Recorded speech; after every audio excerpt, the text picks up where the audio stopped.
Welcome to Educational Academy. Today we will discuss on temperature. I am जो चर्चा करेंगे वो तापमान। तापमान क्या है? देखो तापमान किसी भी वस्तु की ऊष्मा की जानकारी, किसी वस्तु की ऊष्मा की जानकारी के लिए हम प्रयोग करते हैं तापमान का, कि उसके अंदर तापमान क्या है। जैसे किसी वस्तु का टेम्परेचर 20 डिग्री है और किसी अन्य वस्तु का टेम्परेचर 40 डिग्री है, तो हम कह सकते हैं कि ये 40 डिग्री जो वाले जो वस्तु है वो 20 डिग्री की अपेक्षाकृत ज्यादा गर्म है, तो इसके लिए हम तापमान का प्रयोग करते हैं। देखो तापमान जो इंसुलेशन होता है, तापमान होता आता कैसे? देखो ये सन है, सन से जब रेडिएशन निकलती है, जो भी है पैराबैंगनी किरणें एक्स गामा जो भी रेज के रूप में जो सन निकलती है, शॉर्ट वेव, यहाँ देखो ये शॉर्ट वेव लेंथ यहाँ पर रख लो, शॉर्ट वेव लेंथ के रूप में यहाँ से ऊष्मा निकलती है, ठीक है। यहाँ से निकली और अर्थ पे आने के बाद ये क्षोभ मंडल, जो क्षोभ मंडल है ना, ये समताप मंडल, मध्य मंडल, आयन मंडल और बाह्य मंडल में आगे एंटर करती है।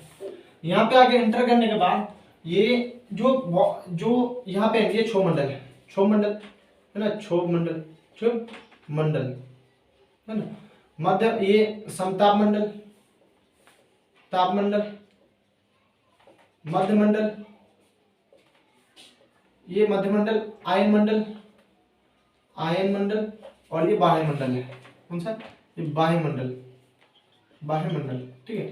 तो ये जो बाह्य मंडल है और ये जो एक्स और गामा रे आई, ये एक्स ये इसमें फोटॉन से क्रिया करके यहीं पे कैंसिल हो जाती है एक्स और गामा रे। फिर पैराबैंगनी किरणें जो आती है, पैराबैंगनी आके समताप मंडल में आके यहीं पे इस पे कैंसिल आउट हो जाती है, ठीक है। यहाँ पे एक ये है ओजोन लेयर, यहाँ पे खत्म हो जाती है। इस टाइप से जो दृश्य प्रकाश है और भी है इंफ्रारेड जो है उस टाइप से आती है। और इसी के बीच इसमें जो ये एंटर करती है 1000 किलोमीटर, ये जो 12 मंडल है, 12 मंडल जो हम मानते हैं 1000 किलोमीटर बाद जो एंटर करती है, जो ये 1000 किलोमीटर है, 1000 किलोमीटर हम अपने वायुमंडल के अंदर को 1000 किलोमीटर मानते हैं। अब यहाँ पे जो एंटर गई जस्ट यहीं से जो 6% जो इसकी ऊष्मा है, जो 100% चल के आती है यहीं पर रिफ्लेक्ट हो जाती है। 27% बादलों के जरिए, 27% बादलों के जरिए, बर्फ के जरिए, इस टाइप से जरिए और वापस हो जाती है, ठीक है। ये ऊष्मा है। अब हम पढ़ेंगे कि ये आई तापमान आया, टेम्परेचर आया। अब ये टेम्परेचर तो आ गया, अभी यहाँ पे 100% टेम्परेचर आई और वो कितना परसेंट ऊष्मा गई और कितना कहाँ गई, जो जैसे बादलों से 27% गया, 6% वायुमंडल से पहुंचने से पहले अंतरिक्ष में एल्बिडो में वापस चली गई। तो इस टाइप की जो है ना, ये अलग एक सब्जेक्ट है, ये अलग टॉपिक है जो हम बजट के चैप्टर में पढ़ेंगे, हीट बजट के चैप्टर में पढ़ेंगे, वो अलग है, उसमें हम अलग डिस्कशन करेंगे, नहीं तो इसमें बहुत लंबा हो जाएगा। अब हम पढ़ते तापमान। तापमान देखो, तापमान के बारे में जानकारी करेंगे इसकी दो प्रकार से। एक तो हॉरिजॉन्टल डिस्ट्रीब्यूशन जो टेम्परेचर का है वो, एक है ऊर्ध्वाधर वर्टिकल डिस्ट्रीब्यूशन टेम्परेचर तापमान। तो इस टाइप से दो है, दो में अब ये देखेंगे पृथ्वी कैसे गर्म होती है, अर्थ जो वायुमंडल है वो किन किन कारणों से गर्म होती है वो भी देख लो। तो वायुमंडल 3 कारणों से गर्म होती है। वायुमंडल जो है, वायुमंडल 3 कारणों से गर्म होती है। पहला जो रेडिएशन, पढ़ेंगे आगे पढ़ेंगे, रेडिएशन जो विकिरण जिसको बोलते हैं, रेडिएशन, संचालन, थर्ड होता है संवहन, संवहन, रेडिएशन, संचालन, जो करने पड़ते हैं, जो तापमान की जो दो डिस्ट्रीब्यूशन है, कौन सा है? दो डिस्ट्रीब्यूशन है, एक तो हॉरिजॉन्टल, एक है वर्टिकल डिस्ट्रीब्यूशन, टेम्परेचर की जो डिस्ट्रीब्यूशन पड़ते हैं। पहला जो टेम्परेचर का डिस्ट्रीब्यूशन है वो है हॉरिजॉन्टल, क्षैतिज वितरण। पहला क्षैतिज वितरण, क्षैतिज वितरण, वितरण। हॉरिजॉन्टल,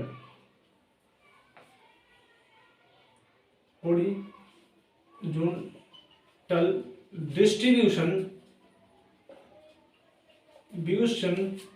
ऑफ टेम्परेचर, ठीक है, ये हॉरिजॉन्टल। और सेकंड जो आता है ये होता है वर्टिकल, ये होता है ऊर्ध्वाधर,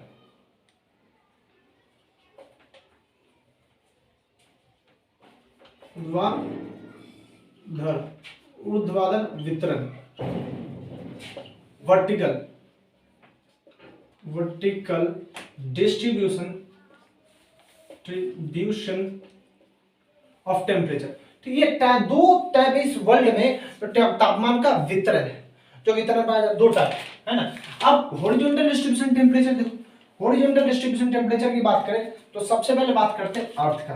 अर्थ में ये इसमें देखो, ये इस टाइप में आपको देखा जाएगा, आप क्षैतिज रूप से जो आपका तापमान का जो होगा, इसमें देखो ऊपर नीचे, इसमें देखो आप जितना अर्थ से ऊपर नॉर्थ पोल की ओर क्षैतिज रूप से सीधे सीधे ऊपर, मतलब नॉर्थ साइड या ध्रुवों से जितना आप भूमध्य रेखा से इक्वेटर से जितना दूर जाओगे, आप में तापमान में हमेशा कमी आती पड़ेगी, और कमी मिलती, जो तापमान की माइनस होती रहेगी, वो है जो हॉरिजॉन्टल डिस्ट्रीब्यूशन।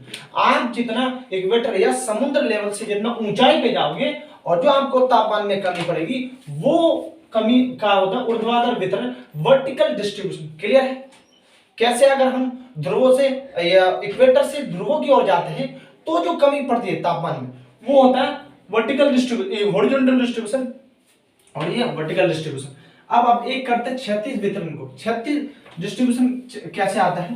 जो हॉरिजॉन्टल डिस्ट्रीब्यूशन, इसमें सबसे पहले आप जानकर देखो, सबसे पहले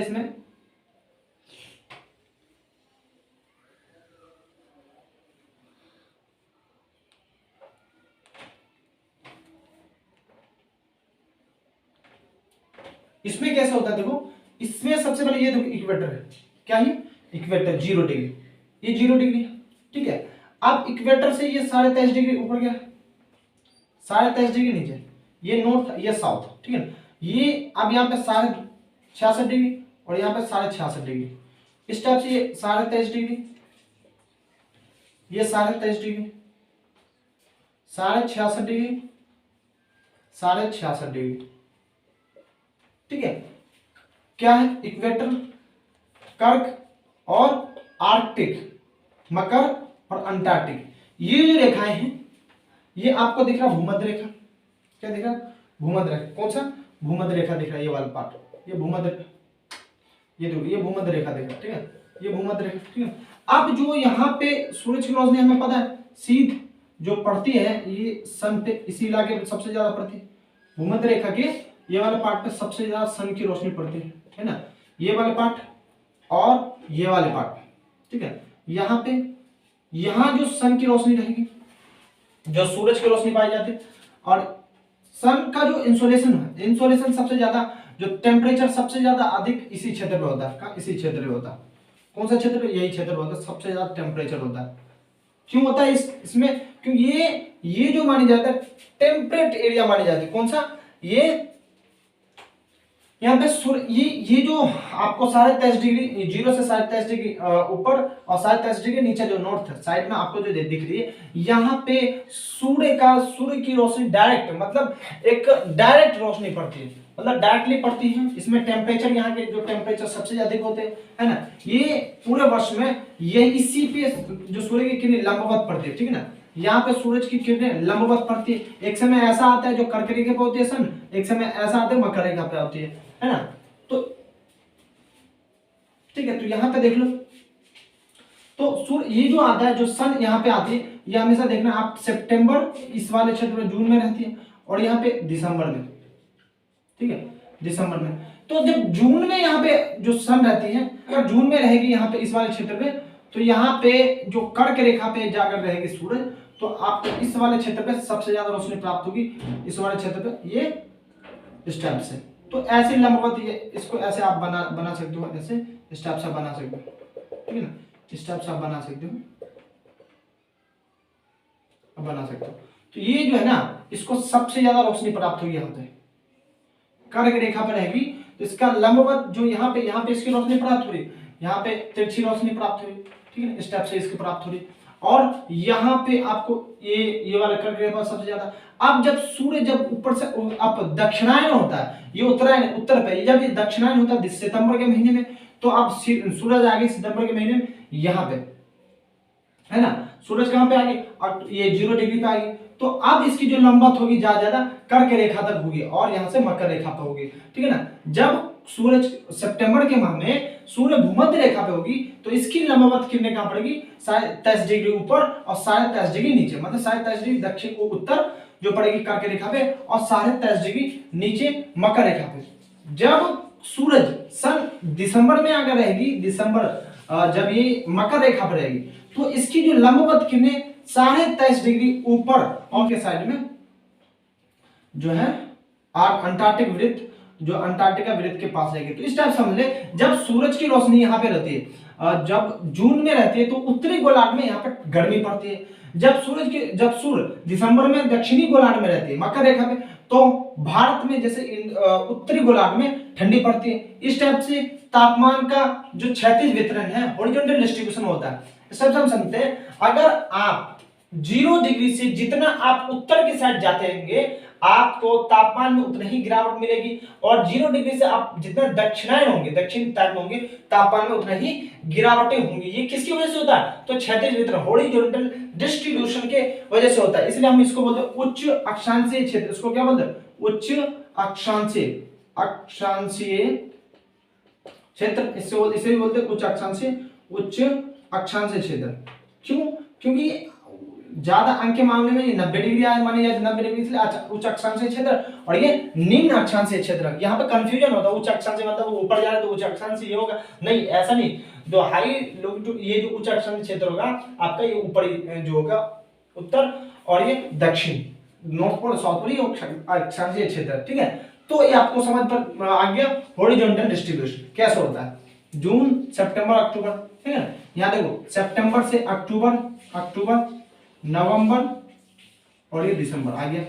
फिर ये दिसंबर से आप नवंबर हो गया, नवंबर से अक्टूबर, सितंबर, अगर दिसंबर के बाद सीधा जनवरी, फरवरी, मार्च, अप्रैल, मई, जून, जुलाई, अब ये जून हो गया, जुलाई हो गया, जुलाई, अगस्त हो गया, है ना।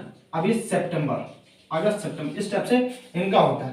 तो बीच में क्या आ रहा है, सितंबर, जून और दिसंबर, ये 3 महीने ऐसे आ रहे हैं जो डायरेक्टली जो आते हैं इनके होते हैं। ठीक है, आपको समझ में हॉरिजॉन्टल डिस्ट्रीब्यूशन किस टाइप से आगे तापमान प्रभावित होंगे। और इसी बीच में जो इस वाले इलाके में जो देश होंगे वो अधिक गर्मी प्राप्त करेंगे, अधिक तापमान टेम्परेचर प्राप्त करेंगे कंपेयर टू, मतलब अपेक्षाकृत जो 66.5 डिग्री जो अक्षांश वाले क्षेत्र से 66.5 डिग्री या 23.5 डिग्री अक्षांशीय क्षेत्र की अपेक्षाकृत 0 डिग्री अक्षांशीय क्षेत्र में ज्यादा तापमान होगा, मतलब ज्यादा टेम्परेचर होगा। तो ये है हॉरिजॉन्टल डिस्ट्रीब्यूशन ऑफ टेम्परेचर। आप पढ़ते हैं जो वर्टिकल डिस्ट्रीब्यूशन, क्या बोलते हैं, ऊर्ध्वाधर वितरण, ऊर्ध्वाधर तापमान का वितरण पढ़ते कैसे होता है। देखो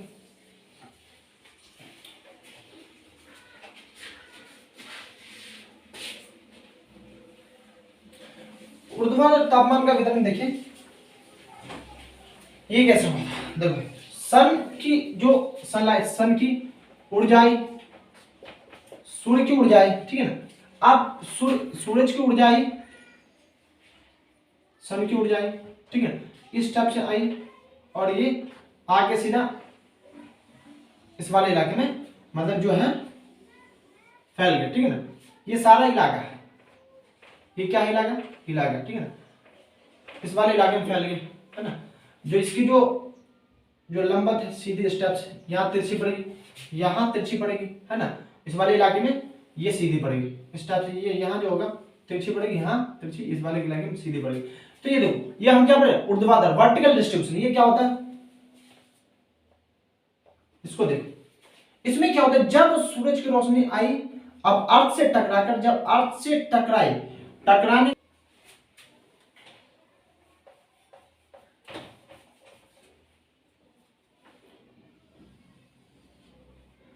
ठीक है, जब ये सन आया, सन की रेडिएशन आई, अर्थ पे टकराकर ये यहां से अब ये वापस होने लगेगी। ठीक है, इस टाइप से ये वापस होने लगती, ठीक है, यहां से वापस होने लगती।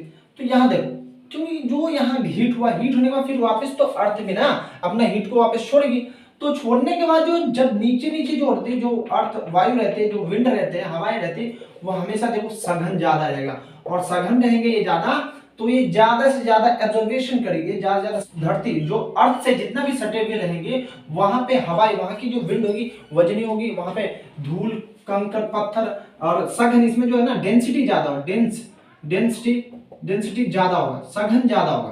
क्या होगा? सघन ज्यादा होगा यहाँ पे।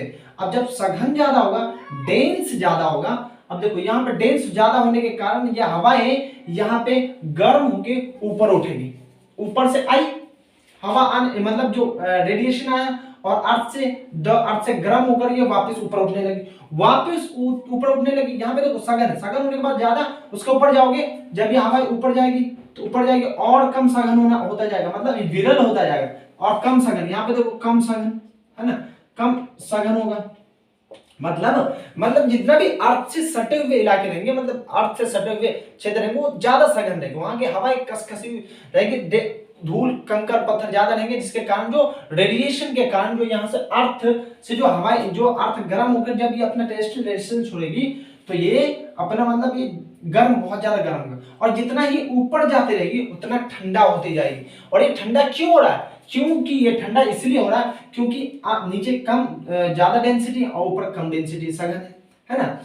विकिरण का विकिरण, विकिरण जो मैंने बताया विकिरण, रेडिएशन, ये रेडिएशन की वजह से हो रहा है, रेडिएशन की वजह से हो रहा है। किसकी वजह से? रेडिएशन की वजह से। रेडिएशन के कारण ये सारा चीज हो रही है। रेडिएशन जब इसका विकिरण आया, विकिरण अब ये अर्थ से, ये अर्थ जब इसको ऑब्जर्वेशन किया, जब अर्थ ने वापस छोड़ा तो यहाँ पे देखो जब शुरुआत में बहुत ज्यादा सघन होने के कारण ये हवाएं ऊपर उठ रही है, हवाएं ऊपर उठ रही है तो ये गर्म है। जितना ही ऊपर जाएगी, फैलाव जितना होगा उतना विरल होगा और आगे चल के ये ठंडी हो जाएगी। एक समय ऐसा आएगा तो ये हवा इतनी ठंडी हो जाएगी बर्फ के रूप में जम जाएगी, ठीक है ना, बर्फ के रूप में। मतलब सामान्य ह्रास दर, जो कम सघन की बात है तो एक बार और ध्यान रखो, सामान्य ह्रास दर क्या होता है? सामान्य ह्रास दर इसमें बता, सामान्य ह्रास दर, सामान्य ह्रास दर स्टार्ट हो जाएगा, मतलब 1 किलोमीटर ऊपर जाने के बाद 6.5 डिग्री सेल्सियस कमती जाएगी। ये जो है ना आपका जो आंकड़ा, ये हर जगह नहीं होता, ये हर जगह नहीं होता और ऊंचाई जाने के बाद ये ज्यादा टेम्परेचर घट सकता है, ठीक है ना। ये ऐसा होता है। ये सामान्य ह्रास दर हमने माना समान रूप से, लेकिन हर जगह एक समान नहीं है इसका, कहीं कहीं तो इसकी कम भी होती है, ज्यादा भी होती है। ऐसा क्यों होता है वो आगे भी हम पढ़ेंगे, लेकिन फिलहाल आप यहाँ ध्यान रखो सामान्य ह्रास दर होता है जो एक वायु होती है, इसमें देखो नीचे की वायु ज्यादा गर्म होगी और जितना हवाई ऊपर जाएगी उतना ही ठंडी होती जाएगी, ठीक है ना। अब आता है विकिरण, रेडिएशन पढ़ लिया। संचलन क्या होता है? संचलन देखो ये भी होता है जब एक वस्तु के कांटेक्ट में आने के बाद, जब एक वस्तु जब हीट है, वो एक धातु अगर हीट है, अगर वो दूसरे धातु को, एक दूसरे मतलब लोहे को आपस में धातु को टकरा के रख दो, सड़ा के रख दो, तो उसकी जो एनर्जी उसमें ट्रांसफॉर्मेशन होता रहेगा और जब तक वो ट्रांसफर होता रहेगा, जब तक वो दोनों की समान मतलब एवरेज ना हो जाए, दोनों की एनर्जी एक समान रूप से समान ना हो जाए, मतलब इक्वल ना हो जाए, तब तक वो ट्रांसफॉर्मिंग होती रहेगी। संचय मतलब एनर्जी की ट्रांसफॉर्मिंग होती रहेगी। जैसे ये एनर्जी है, एनर्जी अब यहाँ पे रख दे वस्तु, यहाँ पे रख दे, स्टेप से रख दे, तो स्टेप पे रखने के बाद इसमें से इसमें ट्रांसफर होगा, स्टेप इसमें होगा, इसमें से इसमें होगा, इसमें से, जब तक ये होता रहेगा, जब तक नहीं कि सब में तापमान एनर्जी समान ना हो जाए, टेम्परेचर समान ना हो जाए। तो ये किसकी वजह से? संचलन की वजह से होता है। तो यहाँ पे देखो जब ये कंडेंसेशन आप जो पढ़े थे रेडिएशन के कारण, तो धरती गर्म हुई, अर्थ गर्म हुआ, वो वापस गई, वापस जाने के बाद जो जितना ऊपर जाएगी उतना ठंडी होती चली जाएगी। लेकिन ये देखो यहाँ पे ज्यादा वस्तु, ये कंकर पत्थर होने के कारण जब धूल, कंकर पत्थर, छोटे छोटे धूल के कण आपस में जो टकराएंगे, ये गर्म होंगे और वैसी के गर्म के कांटेक्ट में आकर सारे जितने भी उससे गर्म धूल कण के कांटेक्ट में आएंगे, जितने भी धूल कण, वो सारे गर्म हो जाएंगे। तो ये किसकी वजह से हो रहा? तो ये संचलन की वजह से, ठीक है ना। संचलन। एक होता है संवहन। संवहन क्या होता है? जब संवहन के बारे में बात करें तो संवहन बता देता हूं, संवहन क्या होता है। ये सारे अर्थ जो गर्म होते हैं पृथ्वी, उसके कारण किस टाइप से गर्म होता है? तो रेडिएशन, संचलन और संवहन। संवहन क्या होता है? संवहन की बात करें तो जिसे बोलते हैं कन्वेक्शन, क्या बोलते हैं? कन्वेक्शन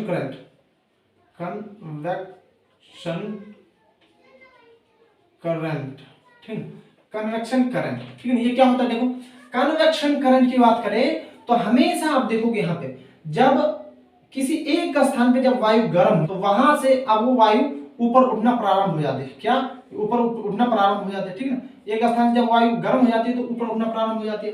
अब ये ऊपर उठती है, ऊपर उठते उठते अब यहाँ का स्थान क्या होता है, ये ऊपर उठती है और यहाँ पे ऊपर जाने के बाद ये आगे चलने के बाद फिर मुड़ जाती है, ठीक है ना, ये मुड़ जाती है और ये फिर उस स्थान पे जाती है जहाँ पे वायु ठंडी है, जहाँ पे वायु ठंडी है उस स्थान पे जाती है। इस टाइप से उठी और इस टाइप से वायु गई और जहाँ पे जाएगी जहाँ पे वायु ठंडी है अभी, ठीक है, जहाँ पे वायु ठंडी है इस टाइप से ये बढ़ जाएगी, है ना, इस टाइप से ये बढ़ेगी।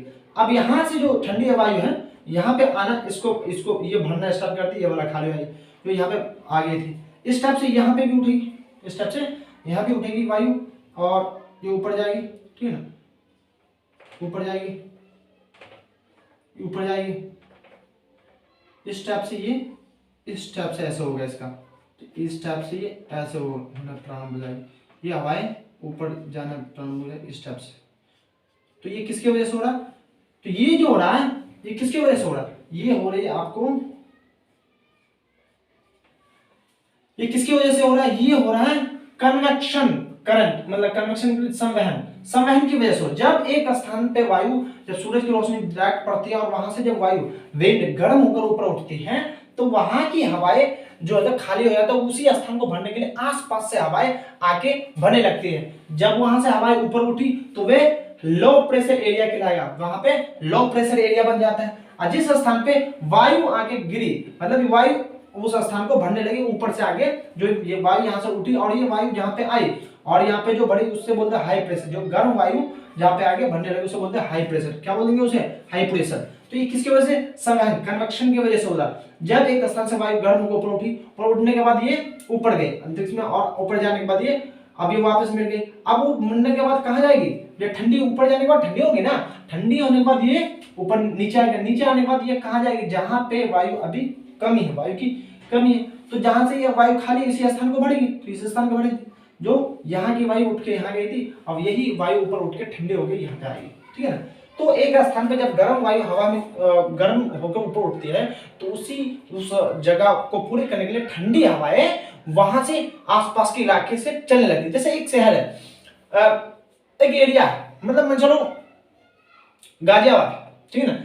अब गाजियाबाद इलाके की वायु एकदम गर्म हो गई, ठीक है ना, गाजियाबाद इलाके की वायु गर्म हो गई। अब यहाँ की वायु गर्म होकर ऊपर उठने लगी। अब यहाँ की वायु ऊपर जब हवा में ऊपर उठने लगी तो यहाँ का जो स्थान तो खाली पड़ गया, निम्न दाब पेटी हो गया ना, यहाँ पे लो प्रेशर एरिया बन गया। तो यहाँ की वायु को भरने के लिए, यहाँ तो गर्म थी और गर्म वायु यहाँ से ऑटोमेटिक गर्म होती ऊपर उठती, ऊपर होने के बाद यहाँ निम्न दाब क्षेत्र बन गया, लो प्रेशर एरिया बन गया।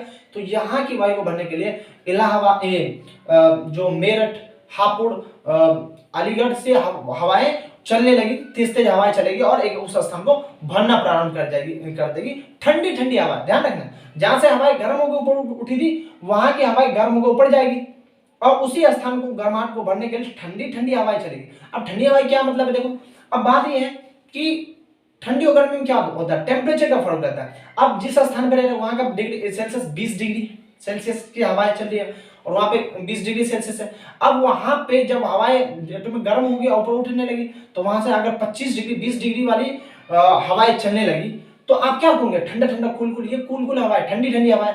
तो हवाएं ठंडी कब होती है, जब आपके स्थान की टेम्परेचर के मुकाबले कम टेम्परेचर की वायु आपके स्थान से गुजरे तो आप समझोगे ठंडी ठंडी हवाएं चले, यही होता है। इसी तरह ठंडी हवाएं गर्म स्थान को भरने लगती है, ठीक है ना। आपको ये समझ लीजिए किसकी वजह से, संवहन धाराएं, कन्वेक्शन की वजह से हो रहा। तो ये जो हवाएं चल रही है यहाँ पे इस वाले क्षेत्र को इतना तेज चल रही है, इसको बोलते हैं जेठ धाराएं, जेठ धारा, जेठ धारा, ठीक है। क्या बोलते, ये हवाएं कहां तक चलती है, क्षोभ सीमा तक चलती है। आपने कि अंतरिक्ष में चला गया, ये हवाएं जो है ना क्षोभ सीमा तक ही चलती है, क्षोभ सीमा से फिर वापस लौट आती है, ठीक है ना।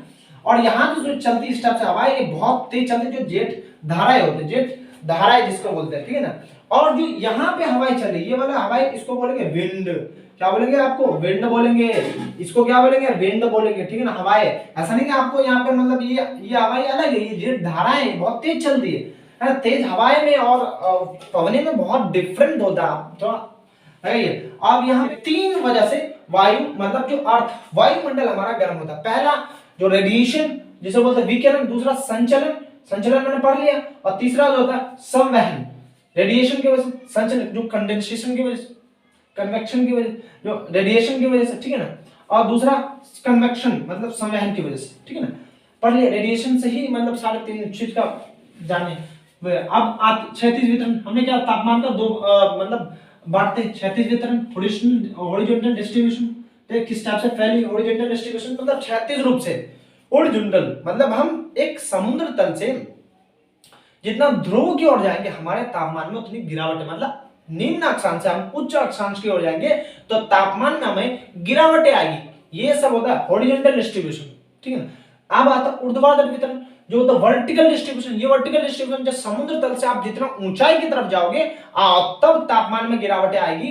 तो होता है वो किसकी वजह से, हॉरिजॉन्टल, जो वर्टिकल डिस्ट्रीब्यूशन ऊर्ध्वाधर वितरण के कारण, ठीक है ना। एक और है जो तापमान को प्रभावित करता है, बोलो सौर स्थिरांक। किसको बोलते हैं,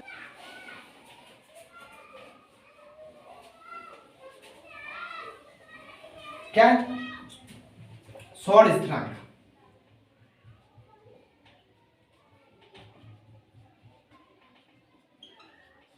स्थिरांक किसे कहते हैं, सौर स्थिरांक जो 1 सेंटीमीटर एरिया में जितनी ऊर्जा सूर्य से प्राप्त होती है इंसोलेशन के जरिए, उसे जितनी ऊर्जा है ना उसे बोलते हैं सौर स्थिरांक। ये कैलोरी के रूप में प्राप्त होता है। तो 1 सेंटीमीटर एरिया में जितनी ऊर्जा प्राप्त हुई उसे बोलते हैं सौर स्थिरांक। ये हमेशा जो ये 2 कैलोरी के रूप में होता है, 2 कैलोरी के रूप में होता है, 2 कैलोरी के रूप में होता है, 2 कैलोरी के रूप में होता है। इतना मतलब जो 2 घटती बढ़ती रहती है। कैसे, तो अपसौर उपसौर जानते हो आप जानते हो, अपसौर उपसौर थोड़ा जान लो आप। अपसौर उपसौर क्या होता है, देखो अपसौर उपसौर के बारे में देखो। ये सन है, क्या ये सन है, ठीक है ना। ये अर्थ, ये भी अर्थ है ना, पृथ्वी, ठीक है, ये पृथ्वी, ये कैसे। अब ये जो है ये उपसौर की स्थिति, कौन सी स्थिति है, ये उपसौर की स्थिति है, उपसौर। ये अपसौर की स्थिति है, ये अपसौर की स्थिति है। अभी उपसौर अपसौर में क्या, जब ये सूर्य पृथ्वी के एकदम नजदीक रहेगी तो इसको बताओ कितना कैलोरी ज्यादा प्राप्त होगा या कम प्राप्त होगी। जब सूर्य पृथ्वी के सबसे नजदीक होगी तो इसको ज्यादा से ज्यादा सूर्य ताप प्राप्त होगा, ज्यादा से ज्यादा एनर्जी प्राप्त होगी, ठीक है ना।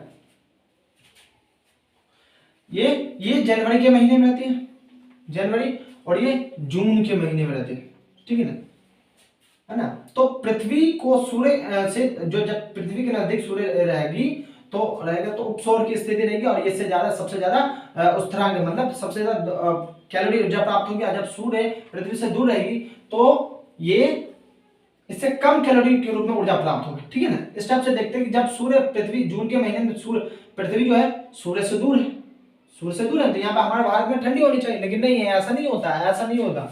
ध्यान रखिए, ये होता है जब ये इंटरनेशनल की बात हो रही है, अंतरराष्ट्रीय स्तर पर, तो भारत का वहां पे तो कुछ मुकाबले नहीं होता। तो अर्थ की बात हो रही है, तो जब सूर्य सबसे दूर है तो जून का महीना होता है, ठीक है ना। तो उस समय हमेशा देखोगे तो कम कैलोरी ऊर्जा प्राप्त होती है। इस समय भारत में गर्मी पाई जाती है, अलग सी बात है। और जब पृथ्वी जब सूर्य से सबसे नजदीक होती है, जनवरी का महीना होता है, बोलते उपसौर, इस समय सबसे ज्यादा कैलोरी ऊर्जा प्राप्त होगी, मतलब सबसे ज्यादा ना इसके मुकाबले 2.1 हो जाता है, ठीक है ना। इस टाइप से हमने पढ़ लिया जो तापमान क्या होता है, तापमान को प्रभावित करने वाले जो कारक हैं हम पढ़ लिए, हॉरिजॉन्टल डिस्ट्रीब्यूशन और वर्टिकल डिस्ट्रीब्यूशन पढ़ लिए। इस टाइप से जो भी इसमें आए, इस टाइप से जो क्वेश्चन बनने वाले थे कॉम्पिटिशन एग्जाम के लिए लमसम मोस्टली क्लियर हो चुके हैं। आप ये थोड़ा लेक्चर देखने के बाद थोड़ा किताब भी थोड़ा पढ़ लिया करें, जो किताब वगैरह होते हैं एनसीईआरटी वगैरह, इन सब में थोड़ा डिटेल है, और जो राइटर की बुक है उससे आपका और क्लियरिफिकेशन हो जाएगा। इस टाइप से आप और अच्छे से समझ जाओगे, ठीक है। तो मिलते हैं नेक्स्ट वीडियो में।